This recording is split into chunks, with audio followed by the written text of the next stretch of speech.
زمانہ کہاں سے چلا گیا؟ امت کے ہمارے لوگ عالم عرب کے عرب نوجوان کیا کیا فکریں کر رہے ہیں، اور ہم آج مدرسے والے تبلیغ پر، تبلیغ والے مدرسے پر، یہ دونوں مل کے خانقاہ پر کیا بکواس ہو رہی ہے، کہاں لگے ہوئے ہیں؟ ہماری گفتگو کا موضوع یہی ہے کہ یہ کام افضل، یہ کام افضل، یہ بیکار اور وہ بیکار۔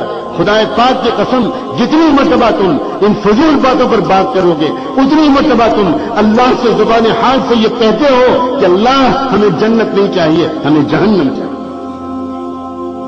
یہ باتیں کرنے کی ایک ایک لمحہ قیمتی ہے، ایک ایک سیکنڈ قیمتی ہے۔ اپنی زبان کو ٹھیک سے بات کرو، استعمال کرو، یا کچھ کام کر سکتے ہو کرو، ورنہ خاموش تو رہو۔ کام کرنے والوں کے دل تو مت توڑو۔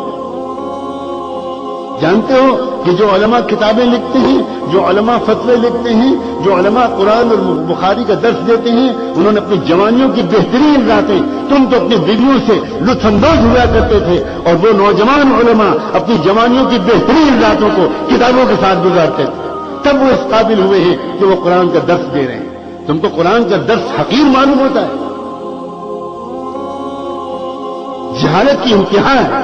ایک گشت کر لیا اور سمجھے کہ ہم دین کے ٹھیکیدار ہو گئے۔ بدترین درجے کی جہالت ہے،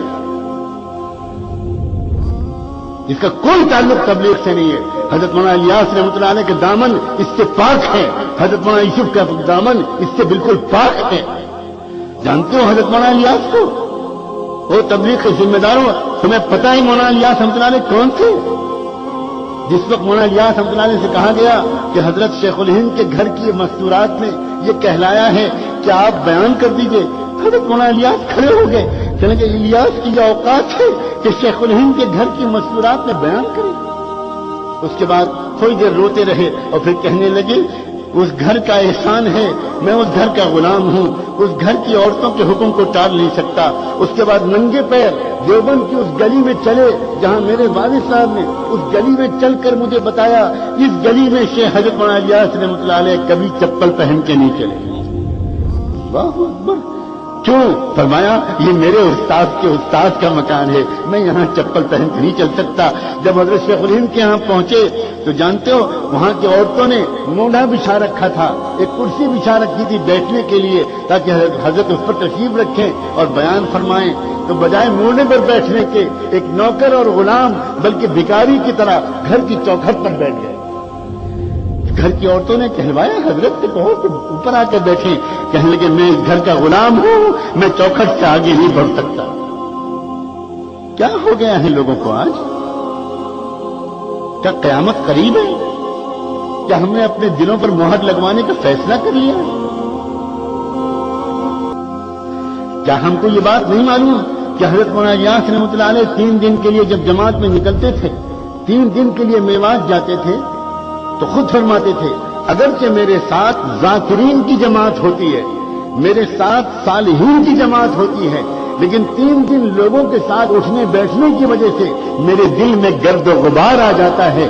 میں جب تک خانقاہ رائے پور میں جا کر ذکر نہیں کرتا، اس ماحول میں نہیں رہتا، تب تک میرا دل صاف نہیں ہوتا۔ اللہ اکبر! حضرت مولانا الیاس رحمۃ اللہ علیہ کا دل 3 دن نکلنے کے بعد اس کا محتاج سمجھے وہ کہ مجھے اللہ والوں کے بعد حضرت رائے پوری کے پاس جا کر ذکر کو کرنا پڑے گا، تب میرا دل صاف ہوگا۔ اور آج اللہ اکبر! ہم یہ سمجھتے ہیں ہمیں ضرورت نہیں اللہ والوں کے پاس جانے کی۔ کیا ہمارا دل حضرت مولانا الیاس کے دل سے زیادہ چمک گیا ہے؟ جنون کی بھی کوئی حد ہوتی ہے۔ اللہ کے بندو، ہونا تو یہ چاہیے کہ سب شعبے میں لگے ہوئے لوگ دوسرے شعبے والوں کو رشک کریں۔ ہونا تو یہ چاہیے کہ علم والے ذکر والوں سے کہیں آپ کتنے خوش نصیب ہیں، آپ کتنے خوش نصیب ہیں کہ آپ تو گھنٹوں اللہ کی یاد میں ڈوبتے ہیں، آپ کو اللہ سے رابطہ ہو جاتا ہے، آپ کی تو ہر دھڑکن سے اللہ اللہ کی آواز آتی ہے۔ ہم لوگ تو مسئلے مسائل پڑھانے میں لگے رہتے ہیں، کتابیں پڑھانے میں لگے رہتے ہیں، آپ ہمارے لیے دعا کر دیں۔